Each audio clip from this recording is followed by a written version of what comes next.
In today's story, we examine a case that slowly built up over years of caregiving, quiet endurance, and emotional strain, until it all came undone with one final decision that no one saw coming. It's a story of loyalty tested, boundaries crossed, and a home that turned into the scene of a silent storm. Lena Meyers, 34, had been the devoted partner of Brian Riddick for years. Together with their 6-year-old son, they lived in a modest duplex on the east side of Springfield, Missouri. Life was never easy for the family. They survived on government aid, Brian's disability benefits, and Lena's modest online income from providing nail services. But they made it work. In March 2019, tragedy struck. Brian was involved in a serious motorcycle accident. He hadn't been wearing a helmet and suffered a traumatic brain injury. The consequences were permanent. His memory, speech, and impulse control were damaged. Doctors advised long-term care in a residential facility, but Lena refused.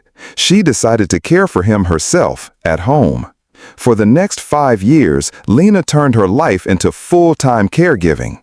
She set up a hospital bed in the living room, managed medications, helped with bathing, handled meals and incontinence issues, and remained vigilant 24/7. Twice a week, a caregiver from a state Medicaid program came by to help for 90 minutes, but the bulk of the responsibility rested on Lena. Then, in November 2023, a new aide was assigned to them. Her name was Emily Dobbs, 27, a certified nursing assistant with experience in home health care. At first, things seemed fine. Emily helped Brian with small tasks and basic routines while Lena supervised most of the visits. But over time, Lena noticed subtle but unsettling changes. By early 2024, Brian's behavior began to shift. He was increasingly irritable, uncooperative, and distant. Lena became suspicious that something wasn't right. Then came February 11th. While cleaning up, she noticed Brian's phone, usually locked, was left open. A text thread with someone saved as E caught her eye. One message read, "I'm sorry, just tell me when." Before she could read more, Brian grabbed the phone and locked himself in the bathroom. Still, Lena didn't confront him. She quietly checked their joint bank account the next day. To her shock, she found 3 recent payments from Brian's card, each sent to a Venmo account linked to Emily. The amounts, $80, $120, and $350, dated over 3 weeks. The payment notes were vague: thanks, pizza, and you know why. Later that day, Lena brought it up. According to her, Brian's response was brief and defiant: "You don't control me." The tension in the home grew. Emily's next visit was on February 15th. Lena stayed close. She told investigators later that she observed the two whispering, seated closer than usual. At one point, there was even brief physical contact. After Emily left, Lena followed her by car. Emily pulled into a fast food parking lot. 10 minutes later, Brian received a message: "Miss you already. Stay strong." It was signed simply E. That night, Lena confronted Brian again. Things got heated, and Lena admitted to throwing the phone in frustration, but no violence occurred. Their son, thankfully, wasn't in the room. The following day, Lena called the agency to request a new caregiver. She didn't file a complaint, but on February 20th, she was notified that Emily had been reassigned. The case file was updated, and all future visits were canceled. But the story didn't end there. On February 23rd, Lena left the house around 12:30 p.m. to run errands. She returned about 90 minutes later and noticed something strange. Brian's wheelchair was near the door, but he was gone. A neighbor later told her they saw Brian getting into a white sedan, a car Lena recognized as belonging to Emily Dobbs. Brian came back around 5:50 p.m. He didn't say where he had gone. Lena didn't press for answers. Instead, she quietly took her son into the bedroom, locked the door behind them, and stayed there for the rest of the evening.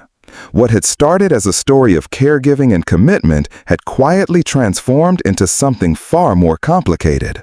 The emotional fractures, the financial clues, and the secret exchanges pointed to a growing crisis behind closed doors, one that would raise more questions than anyone could answer. Lena Meyers couldn't sleep. The tension in her home had reached a breaking point, and by the next morning, she had begun carefully piecing together a timeline of events, documenting everything that had happened down to the minute. That afternoon, she confronted Brian Riddick. Though his speech was limited due to his prior injury, he was still capable of short, deliberate responses. When Lena pressed him about the payments and the texts from Emily Dobbs, he gave a sharp reply. "You don't control me."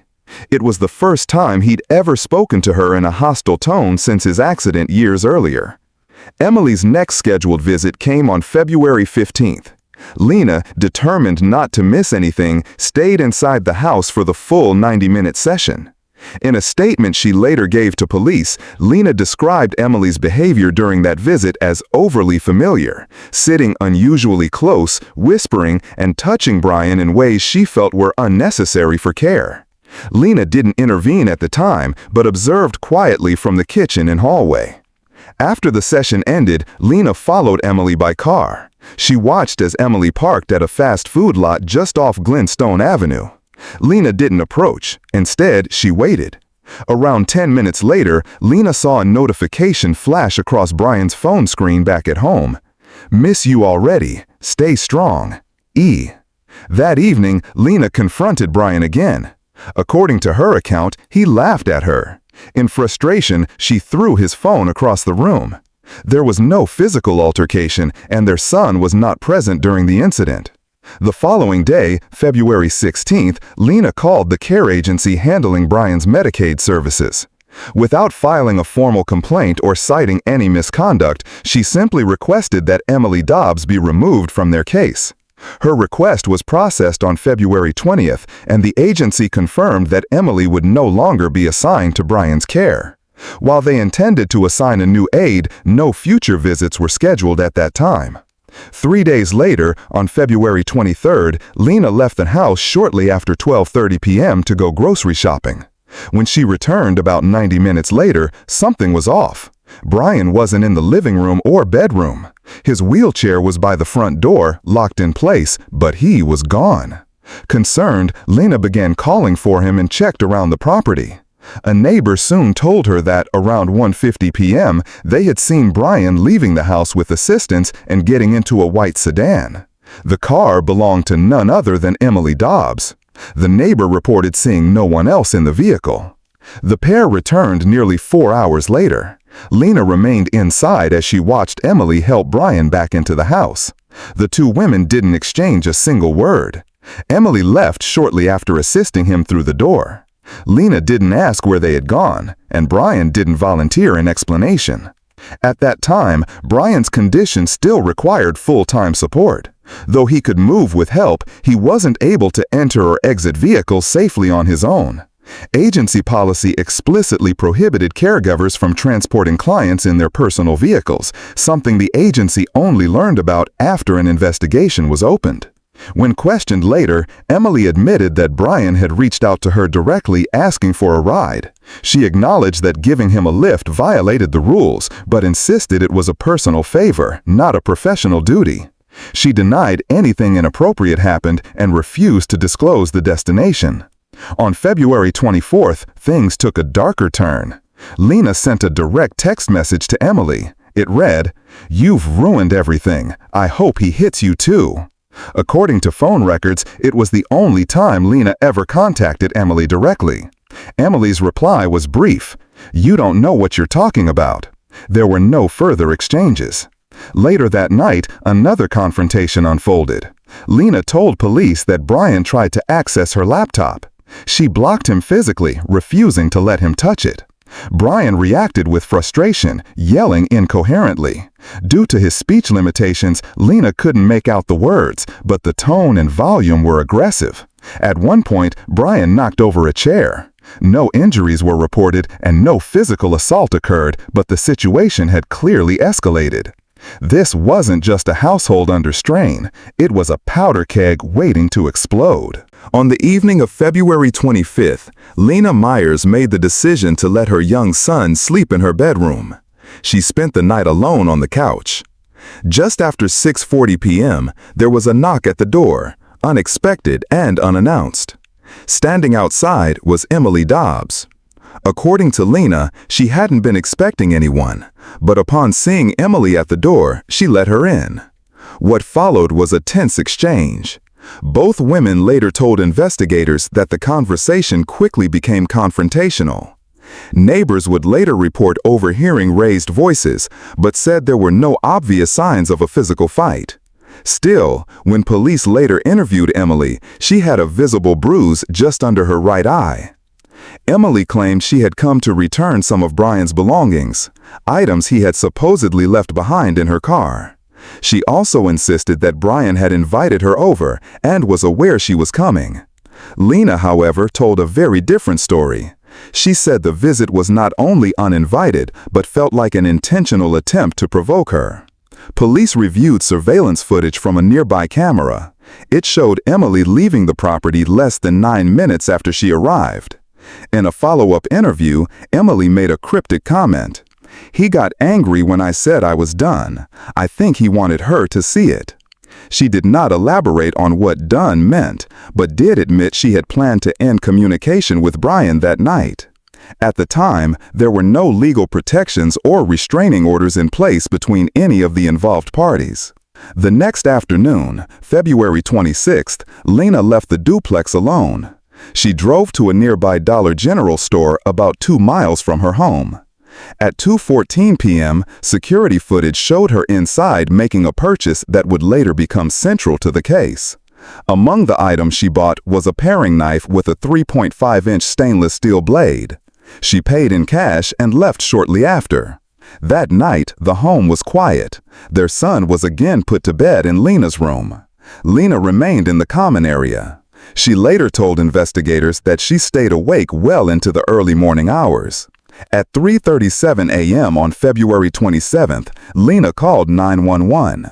The call was short and to the point. "Dispatcher, 911, what's your emergency?" "Lena, I just stabbed my partner. He's on the floor." When asked if he was breathing, she said, "I don't know. He's not moving." She confirmed her son was asleep in the other room and had not seen anything. Officers from the Springfield Police Department arrived 6 minutes later. Lena answered the door calmly and without resistance. She was described by officers as composed and cooperative. Inside, they found 39-year-old Brian Riddick lying on the kitchen floor. He had no shirt on. 2 stab wounds were visible, one to his chest, the other to the left side of his neck. Blood had pooled beneath his upper body. EMS responders pronounced him dead at the scene. Lena was taken into custody that morning. She underwent toxicology screening, which came back negative for alcohol, drugs, or sedatives. She had been completely sober at the time of the incident. During her first interview, she told officers, "He was never going to let me be free. Not from him, not from her." Police also contacted Emily Dobbs that morning and brought her in for questioning. She admitted to having a sexual relationship with Brian, confirming what Lena had suspected. Emily denied any role in the stabbing, however, and provided messages from Brian that painted a disturbing emotional picture. One message read, "If you leave me, I have nothing. I'll make it stop." Emily told officers, "He wasn't stable. I thought I could help him. I was wrong." Emily was never charged. Investigators found no evidence linking her to the act itself. Within 2 weeks, she moved out of state. Crime scene investigators documented the entire area, the body's position, blood trails, and the location of the knife. No foreign fingerprints were recovered, and testing confirmed Lena's sobriety through both breath and blood samples. The knife was later identified as the one Lena had purchased just the day before.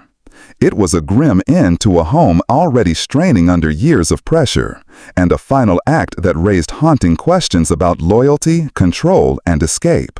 Throughout the trial, Lena Meyers' defense attorney, Rachel Green, continually returned to one theme: isolation. She spoke of a woman left alone to care for a partner with profound medical needs, with no consistent support system and mounting emotional strain. Green painted a picture of a caregiver stretched far beyond her limits. Central to the defense's argument was testimony from Dr. Reed Alston, a forensic psychologist who evaluated Lena after her arrest. Dr. Alston explained that Lena exhibited multiple indicators of severe caregiver burnout: emotional detachment, social withdrawal, and internalized anger among them.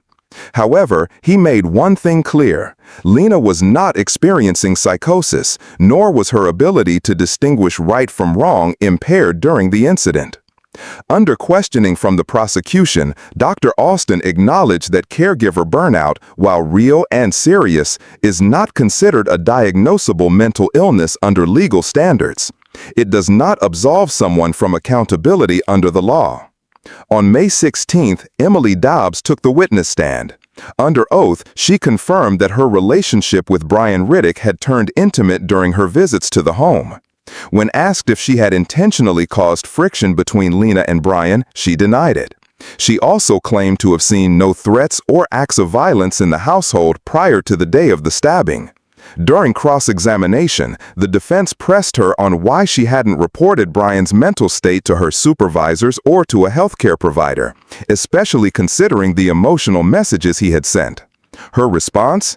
"Because I thought I could fix him." The prosecution presented a series of physical exhibits to the jury: the store receipt showing Lena's purchase of the knife, surveillance footage of her at the register, and forensic diagrams from the crime scene. They also played the full recording of the 911 call Lena placed in the early morning hours of February 27th. Several jurors appeared visibly focused, taking notes as the call played in the courtroom. The defense chose not to dispute the evidence's authenticity. Lena, on the advice of her attorney, did not take the stand. Her legal team said the decision was made both strategically and for her emotional well-being. The defense presented two witnesses of their own. One was a social worker who had briefly been assigned to the family in 2021 and described the caregiving situation as overwhelming. The second was a neighbor who spoke about Lena's quiet nature and how she seemed deeply burdened in recent years. Neither had direct knowledge of what occurred on the night of the incident. During closing arguments, the prosecution stood firm. This was no sudden outburst. It was a planned act. Prosecutor Karen Leary told the jury, "She made the purchase, she waited, she followed through. This was not desperation. This was intention." The defense presented a series of reframing the events as the endpoint of years of unrelieved pressure. Rachel Green told the jury, "This wasn't murder. It was collapse. It was the breaking of someone who had carried too much for too long." Deliberations began the morning of May 21st at 10:15 a.m. After breaking at 6 p.m., the jury resumed the next day. By the end of 11 total hours of deliberation, the verdict was in. Lena Meyers was found guilty, not of second-degree murder, but of voluntary manslaughter. She was also convicted of unlawful use of a weapon. A sentencing hearing was scheduled for June 12, 2024. Until then, Lena was held at Greene County Jail. A court-ordered pre-sentencing evaluation was conducted to assess her psychological state and risk factors, though the findings were not made public. On the day of sentencing, Lena appeared in court before Judge Daniel P. Archer. The judge acknowledged the extraordinary circumstances surrounding the case. In his statement, he said, "This was not an act of fury, but of depletion. Not a moment of blind violence, but the culmination of years of emotional wear." Still, he emphasized that the loss of life was irreversible. Judge Archer sentenced Lena to 11 years in state prison. Under Missouri law, she will be eligible for parole after serving 8. Few members of Brian Riddick's family were present for the sentencing. Only his older brother, Eric Meyers, attended and declined to speak publicly. The courtroom remained quiet as the judge's gavel fell, a somber end to a case that blended tragedy, exhaustion, and irreversible choices. At Lena Meyers' sentencing, a brief but pointed statement was delivered by a victim advocate on behalf of Brian Riddick's brother. She let the situation rot for years. Then she decided she was done. We don't see that as mercy. No mention was made of Lena's son, and no request was issued for the maximum penalty. Emily Dobbs, whose role in the emotional unraveling of the household had been scrutinized, did not appear at the hearing. She submitted no statement and has remained silent since her initial police interview in late February. Her current whereabouts remain unknown, and her name hasn't reappeared in any public records or legal filings.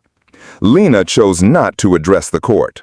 Her attorney, Rachel Green, simply stated that her client had nothing more to add.